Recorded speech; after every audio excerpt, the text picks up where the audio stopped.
Hello दोस्तों, तो आज हम लोग डिस्कस करने वाले हैं डीसी मशीन से कैसे मोबाइल को रिपेयर किया जाता है और कैसे डीसी मशीन के द्वारा हम लोग चेक करें कि हम लोग का मोबाइल में क्या प्रॉब्लम है, कौन सी सेक्शन में प्रॉब्लम है, पावर सेक्शन में प्रॉब्लम है, चार्जिंग सेक्शन में प्रॉब्लम है, या फिर सीपीयू में प्रॉब्लम है या एमएमसी में प्रॉब्लम है। तो इसको हम लोग कैसे चेक करेंगे, तो उसके लिए हमने एक पीपीटी बना के रखा है, यानी कि डेटा शीट। चलिए उसके ओर चलते हैं और आप लोगों के साथ शेयर करते हैं कि कैसे इसको हम लोग डिस्कस करते हैं कि कैसे हम लोग पावर डीसी मशीन के माध्यम से मोबाइल को रिपेयर करेंगे।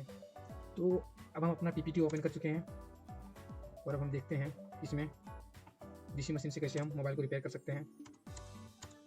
तो ये इस चैप्टर का नाम है डीसी रीडिंग डेट डायग्नोस, यानी कि मेरा कोई भी फ़ोन है तो हम डीसी रीडिंग लेकर कैसे डेट को डायग्नोस बना सकते हैं। केस नंबर 1 है, मेरे पास एक कोई भी डीसी मशीन होता है किन्हीं टेक्नीशियन भाई के पास, तो उसमें 3 टाइप का स्क्रीन होता है, जिसमें 2 टाइप का स्क्रीन ज़रूरी होता है। एक टाइप में वोल्टेज हम लोग को शो होता है, एक टाइप में एम्पियर शो होता है। तो एक टाइप में वोल्टेज हम लोग मोबाइल को रिपेयर करेंगे तो वोल्टेज में हमें 4.2 वोल्ट और एम्पियर में 5 वोल्ट रखना है, जिससे मेरा पूरा फ़ोन ऑन होता है।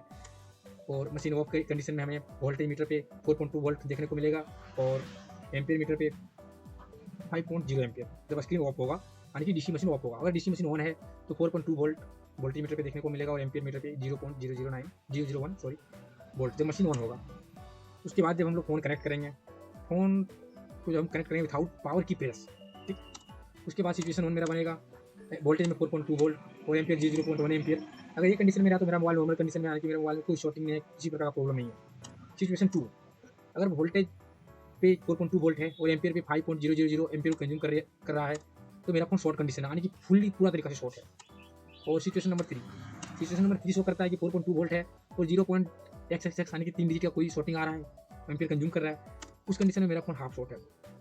हाफ शॉर्ट सिचुएशन नंबर 4 में हम लोगों को देखना है कि 4 वोल्टेज मीटर पे 4.2 वोल्ट और एम्पियर मीटर पे 0.0xx यानी कि कोई भी डिजिट आ जाए तो लीकेज है। लीकेज यानी कि कोई भी कंपोनेंट, जैसे हमारे फ़ोन में बहुत सारे कंपोनेंट जो कि पैरेलल में लगा होता है, जो पैरेलल में लगा होता है, एक साइड ग्राउंड होता है, एक साइड पॉजिटिव होता है, तो वो लीकेज हो जाता है। जैसे कैपेसिटर है, डायोड है, रजिस्टर है, ये सारे हमारे फ़ोन का कंपोनेंट है। तो जब लीकेज हो जाता है तो धीरे धीरे वोल्टेज को ग्राउंड के साथ खाते रहता है, जिसके कारण वो लीकेज कंडीशन कहलाता है। सिचुएशन नंबर 5 में वोल्टेज मीटर पे 4.2 वोल्ट और एम्पियर पे 0.00 एक डिजिट का शॉर्टिंग आएगा, उसमें माइनर शॉर्ट है, यानी कि नॉर्मल शॉर्ट है मेरे फ़ोन में किसी प्रकार का। तो दोस्तों इस प्रकार से हम, ये केस नंबर 1 है मेरा डीसी रीडिंग डायग्नोस करने का, डेट डायग्नोस करने का। अब केस नंबर 2 की ओर जाएंगे, उससे पहले हम लोग देख लेते हैं डीसी मशीन के बारे में जानकारी ले लेते हैं। तो दोस्तों डीसी मशीन बहुत प्रकार के पाए जाते हैं, तो चलिए हम लोग डीसी मशीन के बारे में जानकारी ले लेते हैं। तो चलिए पहले हम लोग समझ लेते हैं कि डीसी मशीन होता क्या है और इसका कैसा दिखता है, कैसा क्या करना है। ये सारे डीसी मशीन हैं, तो फिलहाल हम इस डीसी मशीन को ओपन कर लेते हैं। तो देखिए ये डीसी मशीन है। हम जो फर्स्ट वोल्टेज मीटर की बात कर रहे थे, ये होती है वोल्टेज मीटर, जिसमें 31.00 है, इसमें हम लोग 4.52 रखेंगे। और ये एम्पियर होती है, जिसमें 0 हो जाती है और हम लोग को एम्पियर इसमें रखनी है 5 एम्पियर। और ये पॉजिटिव या नेगेटिव होती है और ये ऑन करने के लिए होती है, ये ऑन ऑफ होती है। तो इसको हम डीसी मशीन कहते हैं और इसके माध्यम से हम लोग डीसी डेट डायग्नोस करेंगे। तो फिर चलिए अब चलते हैं अपने डेटा शीट की ओर। डेटा शीट में आने के बाद हम लोग केस 1 तो पढ़ चुके हैं, अब हमें केस 2 पढ़नी है। तो दोस्तों केस 1 का डिस्कशन हो चुका है। इसके बीच में हम सोचे कि आप लोगों को जो फ्रेशर हैं, जो मोबाइल के बारे में कुछ भी जानकारी नहीं है डीसी मशीन के बारे में, तो उनके लिए मैंने एक डीसी मशीन का भी थोड़ा सा डिस्कस कर लिया। अब केस 2 है दोस्तों। केस 2 में हम लोगों को सीखने को मिलेगा कि कनेक्ट फोन विथ पावर की प्रेस 4.2 वोल्ट एम्पियर में और 000 मिलेगी एम्पियर में, सॉरी 4.2 वोल्ट वोल्टेज में और 0.000 एम्पियर में और 4.2 वोल्ट वोल्टेज में और 0.0xx कुछ आएगी एम्पियर में। तो ये लो बूटिंग केस में है विथ प्रेस की, यानी कि कनेक्ट फोन विथ पावर की प्रेस, यानी कि हम फोन को कनेक्ट करेंगे पावर की और दबाएंगे पावर की को, तो एक कंडीशन बनेगा। फोन को कनेक्ट करने के बाद 4.2 वोल्ट हो, पावर की दबाने के बाद 0.00 एम्पियर कंज्यूम कर रहा हो, या तो फिर 4.2 वोल्ट हो और 0.0xx एम्पियर कंज्यूम कर रहा हो, तो ये लो बूटिंग केस है। लो बूटिंग केस में हम क्या करेंगे, फोन को रिपेयर करने के लिए चेक करेंगे वीपीएच। हमारे फोन में सबसे ज़्यादा इंपॉर्टेंट वीपीएच की होती है, तो हम लोग वीपीएच की लाइन को चेक करें कि वीपीएच मेरा 3.7 बन रहा है कि नहीं। सेकंड में हम उसका बक वोल्टेज, जो बक सेक्शन होता है, सारी बक कॉइल, उन पर चेक करेंगे कि हर सब बक वोल्टेज बन रहा है कि नहीं। अगर बन रहा है तो ठीक है, अगर नहीं बन रहा है तो फिर हम हॉनेस्टली चेक करेंगे, पूरा ईमानदारी से चेक हॉनेस्टली ऑल कैप्स हो। पावर सेक्शन के अंदर जितने भी कैप हैं, हर एक कैप को हम लोग एक बाय एकदम ईमानदारी से चेक करना है कि कोई कैप शॉर्ट तो नहीं, जिसके कारण बक नहीं बन रहा है। थर्ड, तीसरा एलडीओ सेक्शन, या जितने भी एलडीओ के कैप होंगे, रजिस्टर होंगे, सारे एलडीओ सेक्शन का को चेक करें कि हमारा सारा एलडीओ का वोल्टेज बन रहा है कि नहीं। फोर्थ, कंट्रोल सेक्शन, हमारे पावर आईसी के अंदर एक कंट्रोल सेक्शन होता है, एक बक होल्ड सेक्शन होता है, एक एलडीओ सेक्शन होता है। ये तीनों को हम लोगों को एक एक करके चेक करना है कि सारे वोल्टेज बन रहा है कि 5। इसके बाद भी अगर सारे कुछ बन रहा है तो सीपीयू को डायरेक्ट हम लोग डिबोल्व करेंगे। ये था थर्ड केस। अब दोस्तों चलते हैं हम लोग सेकंड केस। अब दोस्तों सॉरी, अब हम लोग चलते हैं थर्ड केस की ओर। तो थर्ड केस में हम लोग को step by step DC reading date diagnose करना है। केस नंबर थर्ड, कनेक्ट करेंगे फोन कनेक्ट करने के बाद 4.2 वोल्ट हम लोग को देखने को मिला 0.00x, यानी कि 0.01 1 एम्पीयर 2 एम्पीयर 3 एम्पीयर कुछ भी आए शो कर रहा हो तो हम लोग डायरेक्ट सीपीयू डिवॉल्व कर देना है थर्ड केस में। केस नंबर 4, केस नंबर 4 में दोस्तों 0 एम्पीयर कंज्यूमशन, कनेक्ट करेंगे फोन को कनेक्ट करने के बाद 4.2 वोल्ट और एम्पीयर में 0.00 एम्पीयर शो हो तो फर्स्ट कंडीशन चेक पावर की, यानी कि हम लोग जब पावर की दबाते हैं ना दोस्तों तो कहीं पावर की खराब तो नहीं है। अगर पावर की खराब हो जाएगा तो फिर हम लोग कितना भी उसको प्रेस करेंगे, कितना भी प्रेस करेंगे वो एम्पीयर कंज्यूम नहीं करेगा, क्योंकि वो कमांड यहाँ से पावर की देगा ही नहीं फोन को कि आप चालू हो जाओ और हम इसका एम्पीयर को कंज्यूम करें। सेकंड नंबर, इसको हम लोग चेक करेंगे शॉर्टिंग, कोई कैप शॉर्ट तो नहीं है।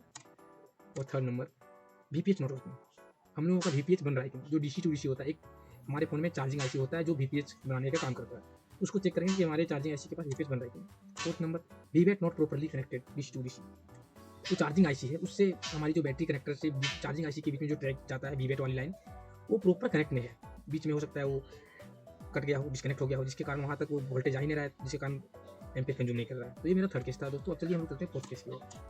तो फोर्थ केस में हम लोगों को डिस्कस करना है कि केस नंबर 5 सॉरी वो फोर्थ था दोस्तों, ये 5 है स्टफ रीडिंग। मान लीजिए मेरे फोन का रीडिंग स्टफ हो जाएगा। वो स्टफ कैसे होता है देखिए, जैसे 4.2 वोल्टेज बन रहा है और एम्पीयर में 0.050 50 पे आके रुक गया, पावर पर छोड़ देने के बाद भी 50 पर रुका हुआ है, प्लस 0.200 पर एम्पीयर कंज्यूम करके रुका हुआ है पावर की छोड़ देने के बाद भी। 5 to 20 stuck is double decker CPU. अगर डबल डेकर का सीपीयू है और 50 से 20 के बीच में स्टक है तो फिर हमें सीपीयू रिवॉल्व करना है। Revolve CPU check auto port, हम अपने फ़ोन को यूएसबी के द्वारा अपने फ़ोन के डिवाइस मैनेजर में जाके चेक करेंगे कि वो ये फ़ोन कहीं ऑटो पोर्ट तो नहीं बन रहा है, अपने से पोर्ट तो नहीं बना रहा है। दूसरी, रैम रोम वोल्टेज मिसिंग, और रैम रोम को 2 या तो 3 वोल्टेज मिलती है जिसके द्वारा फ़ोन रैम रोम को एक्टिवेट करता है, वो वोल्टेज कहीं मिस तो नहीं हो रहा है, इसको हम लोग चेक करेंगे। MMC UFS not properly connected, हमारे फ़ोन में एमएमसी और यूएफएस 2 प्रकार के आईसी लगे होते हैं, वो दोनों कहीं से गिरने के कारण उसके पेड़ डिस्कनेक्ट तो नहीं हो गया, वो प्रॉपर तरीका से बैठा हुआ है या नहीं, कनेक्ट है कि नहीं, उसको हमको चेक करना है ऑटो पोर्ट अगर बन रहा है तो। और RAM ROM voltage short, RAM ROM का वोल्टेज कहीं शॉर्ट तो नहीं हो गया, इस सेकेंड ऑप्शन में हम लोग को चेक करना है। Third number check port, yes अगर पोर्ट बन रहा है तो फ्लैश करेंगे ऑफिशियल फ्लैश फाइल से, किसी भी फोन का सॉफ्टवेयर करना है हमको अगर पोर्ट बन रहा है तो। उसके बाद ये नंबर फ्लैश डन हो गया तो ठीक है, फोन चालू हो जाएगा। अगर फ्लैश एरर आ रहा है तो फोर्थ नंबर हम लोग उसको देखेंगे, रिमूव एमएमसी यूएफएस, हमको एमएमसी और यूएफएस जो भी मेरे फोन में लगा हुआ है उसको निकाल लेना है अगर फ्लैश एरर आ रहा है तो। निकालने के बाद हम लोगों को चेक करना है बॉक्स में लगा के यूएफआई जी टेक या तो फिर फ्लैश 64 जो भी नहीं बॉक्स आई उसमें लगा के चेक करना है उनका हेल्थ अगर डैमेज है देन प्रोग्रामिंग, हम लोग यूएफआई जी टेक या तो फ्लैश 64 से प्रोग्रामिंग उसको करेंगे। अगर हेल्थ ओके है, अगर हेल्थ डैमेज है तो फिर हम लोग प्रोग्रामिंग करेंगे।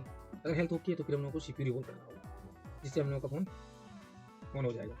ये डेड फोन का डायग्नोस था कि डेड फोन को हम लोग एक बाय कैसे ट्रेसिंग करेंगे और इस तरीके से हम लोग डीसी मशीन के माध्यम से रिपेयर करेंगे। अगर एक तो दोस्तों अगर ये वीडियो आप लोगों को हेल्पफुल लगा होगा तो आप लोग मेरा फेसबुक चैनल और फेसबुक पेज और इंस्टाग्राम पेज जेपी मोबाइल, इसको आप लोग फॉलो कीजिए और वीडियो को लाइक कीजिए। और अगर आप लोग यूट्यूब में देख रहे हैं तो यूट्यूब पे इस वीडियो को लाइक कीजिए और मेरा जेपी मोबाइल चैनल को सब्सक्राइब कीजिए। थैंक यू, धन्यवाद दोस्तों।